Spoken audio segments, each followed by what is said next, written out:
Hello everyone and welcome to today's video, a video that has been requested for quite some time now from some of you. I mean, it has been at least probably close to a year since the last time I did one of these videos. I think I was still living in my old apartment. I can't remember filming one here yet. Anyways, some of y'all want to know what I eat every day. So while that does differ depending on the day, depending on the season, depending on my mood, all of that stuff, but I've got some things, well, the things that I've been eating pretty regularly or, you know, semi-similar to what I eat on the regular. I also wanted to give a big shout out to June's Journey. Thank you so much for sponsoring this video. I figured it was an appropriate time to tell you guys about this game in this video because it is something that I usually play while I am eating or while I'm preparing my food. If you know, I'm going to be standing around in the kitchen waiting for things on the stove to heat up or cook, whatever the case is. I usually will have my tablet on me and I have been playing June's Journey. It's a free to download mobile game. It's a hidden objects game, so you have to find the hidden objects in all of these different beautifully drawn scenes. They're so colorful and they're so just well done. And then also you're solving a murder mystery. So you're not just looking for hidden objects, but you're also looking for clues to help June. The beautiful artwork makes it captivating. I also love that it's a bit of a mind workout, brain workout, especially in the morning when I have breakfast. It's a great way to wake up and perk up your brain for the day to come. It's not easy to the point of being boring, but it's not hard to the point of being frustrating. It's just enough to feel like you're really getting that mental workout. If you're interested in playing along as well, you can go to my description box and click on the link for your free download. So, like I said, breakfast. To start, I usually, lately anyways, have just been having 2 meals a day. I guess it's called intermittent fasting. Not that I'm doing it consciously, but that's just kind of how it works out. So for breakfast, what I have been doing and really just enjoying, I know this is going to be so silly to some of you guys, and I do own a toaster. I just am too lazy to get it out and plug it in, when in reality it's probably way more work making toast the way that I do, but it just tastes better for some reason to me to do it on the stovetop. So I just take a tiny little skillet and I heat up my pan, melt some butter in there. If anything tastes good, it's because it's made with a pound of butter. Don't even start with me. So basically just, you know, melt the butter in the pan, and then I always do butter on one side of the bread so that I can just flip the bread easy in the pan instead of having to melt more butter. So once the butter's melted, I put down the side of the bread that didn't have any butter on it. I let that brown get nice and golden toasty, and then flip it when it's ready. Brown the other side, it's already got butter on there, so it turns out just so perfectly buttery and toasty and golden brown with just the tiniest little bit of a char on there. How I cook it, I just do a couple of pieces of that. I personally love the brown berry bread. I've always loved that bread. It is so grainy and delicious. Really, that's about it. I just go ahead and whatever fruit I've got on hand, I just have some strawberries at the moment, so I had gone ahead and just chopped off the tops of some strawberries and then put a tiny bit of peanut butter over each piece of toast, and it's delicious. It is wonderful. It is nourishing in the morning. You know, that bread fills you up. You got the sugar from the fruit. It just wakes you up and feels good. And to wake you up further, like I said, I'm usually playing June's Journey. So that is my typical breakfast. I also chug a huge thing of water, which you guys usually see in like a live stream or that sort of a thing. It's a big boy. I think it's either 64 or 68 ounces. I drink 1 to 2 of those every day, depending on how much I'm working out or how hot it is, that sort of a thing. So I am constantly just drinking water throughout the day, and if I get hungry, you know, I'll have maybe a handful of nuts. I've got some really delicious nuts right now from this place called, oh no, what is it called? It's like Minnesota Nuts or something. You can see it on the screen. They make so many good nut creations. Anything you want. You want chocolate covered nuts, you want sweet sugary covered nuts, you want just traditional nut mixes. They are so good. They're so expensive, but they were recently on sale at my grocery store, so I went ahead and treated myself. So, you know, I'll have a handful of nuts, I'll have a handful of trail mix, I'll have a handful of something to satiate me through the day if I need it. Otherwise, it just comes up until dinner time, and then it's time for dinner. So I typically do love having pasta for dinner. I just love pasta. And one recipe that I have been doing lately, I've made this like 3 or 4 times, and it is just just delicious, but it's really simple. I came up with it like one night when I was like, I have nothing to eat here. And then I looked around and saw the little bits and bobs I had, and I'm like, oh no, I have plenty to eat here. I'm gonna make the best pasta ever. And then it actually turned out to be the best pasta ever. At least, I mean, it's really good to be. It's really easy. You just need some pasta. I personally did some bow ties because they taste the best.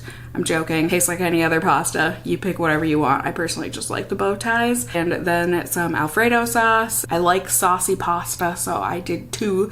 And then some sun-dried tomatoes, some broccoli, and if you're not a vegetarian, do some normal chicken. If you're a vegetarian like me or vegan, get some vegan chicken strip tender thingies. Delightful. So I just go ahead, get some water boiling for the pasta, and then while that is going, I just, as I said, pound of butter a day.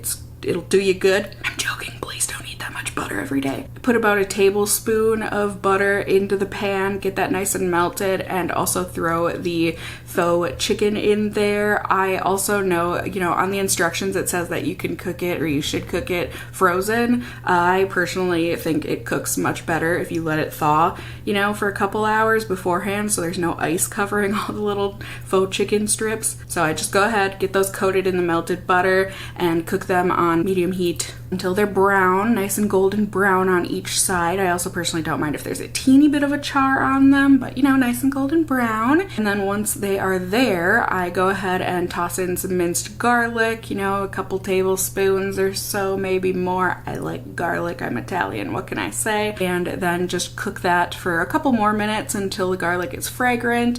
And then you can go in and toss in some sun-dried tomatoes. I always buy them in the jar, julienne cut, so then I don't have to bother with cutting them. I hate it when I get home and I realize I haven't bought them julienne cut. I accidentally bought the halves because then I have to cut them into little strips and it's just annoying. So julienne cut, throw in however many you want. I personally threw in a little ramekins worth, so I don't know, maybe that was like 3/4 of a cup.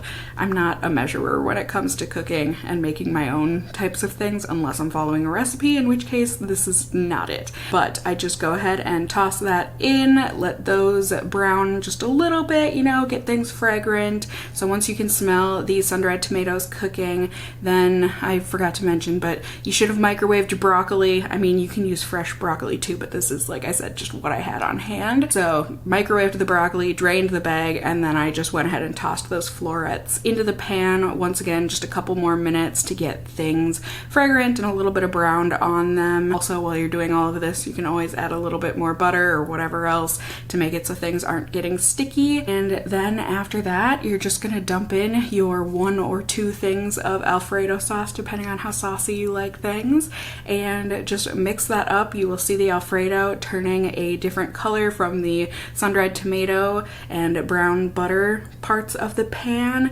Oh, it is so good. It is so good. But it's gonna get even better because you're gonna want a salt and pepper to taste. And not only can you do normal salt and pepper, but my secret weapon, my friends. Oh, this secret, it's probably, everyone is like, Cassie, we all use lemon pepper. Well, I don't know. I love lemon pepper. Like, if you're gonna have anything in the kitchen on hand at all times other than salt, lemon pepper.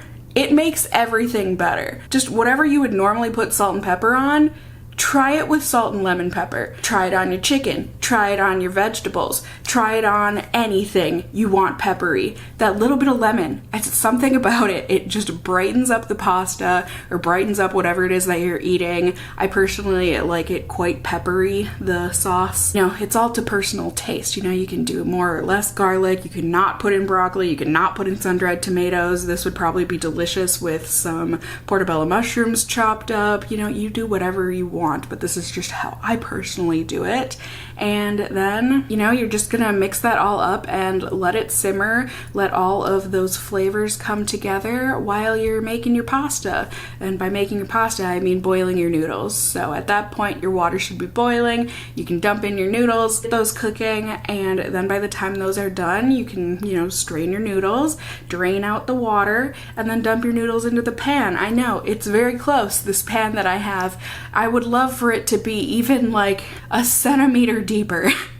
But it does work to dump in 1 box of pasta noodles in there, and then you just mix it all up to get everything nice and coated, and voila, you have meals, or at least you have dinners or lunches, whatever you want to eat it as, for the next 6-7 days, I would say. I usually am able to split it up into 6 different, you know, Tupperware-esque containers, and then I've got my meals for the week, at least in terms of dinner. After dinner, I can't help it, I have a huge sweet tooth, and gotta have some chocolate. It's mandatory. I would say 2% of my days are spent without chocolate in them. The other 98%, there's chocolate somewhere in there. I have to. It's delicious. I love it. And if you can find these Sanders caramels, oh my god.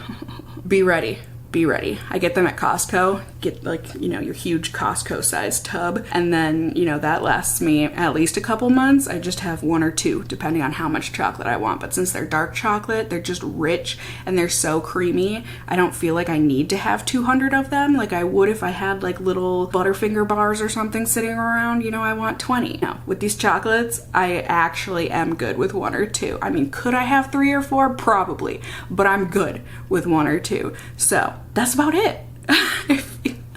You know, it's one of those things where every day, like, depending on what I have, if I have some baby carrots in my fridge, I'll eat those as a snack. If I have some grapes or I have whatever else, fresh produce basically, I'll eat those. But at the moment, I don't have any because I try and go outside of my house as little as possible during these times. So I've been eating a lot more of things that don't perish, and I think I'm doing okay. I mean, in any case, I know I'm eating deliciously. I personally love everything that I make, but you know, I know it's not the healthiest, but like, hey, if you wanted some inspiration or whatever, you know, like I said, a lot of you just wanted to know what I eat in a day. So there you go. That's what I eat in a day. That's my honest truth.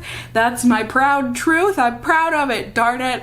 I enjoy the things that I cook. Anyways, there's no point in eating food if you don't enjoy it, unless you're malnourished, in which case, get in those nutrients. Daily vitamins, all that stuff, they're good for you. Because how are you gonna use your brain to play your fun puzzle games on your tablet or your phone, your mobile device like June's Journey? How are you gonna play that if you don't got nutrients going in your brain to get things firing? I mean, you could still try and play, but you're not gonna be as good or as efficient.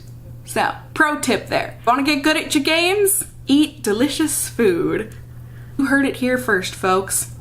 It's just the way it is. So I hope you guys enjoyed this video, got a little glance into some of the things that I've been eating lately. Thank you once again to June's Journey for sponsoring this video. If you guys do want to check it out, I highly suggest it. You can go ahead and use my link down below. As I said, it's completely free to download and it's a lot of fun to play. Certainly share with me down in the comments below what you have been eating lately. If you have any really easy recipes that you want to share with us here in the casserole fam. You got any good casserole recipes? Like, hey, I'd be down for that. You can also just let me know if you enjoyed this video by giving it a thumbs up down below. I would really appreciate it. And if you're new here, hey, hi, hello, how are you? You can go ahead and subscribe. You can tippity tap that notification bell down below. Become a member of my casserole family here on my channel. I'd love to have you here. And as always, I just hope you guys are all doing well. And until next time, just stay well until then. Bye!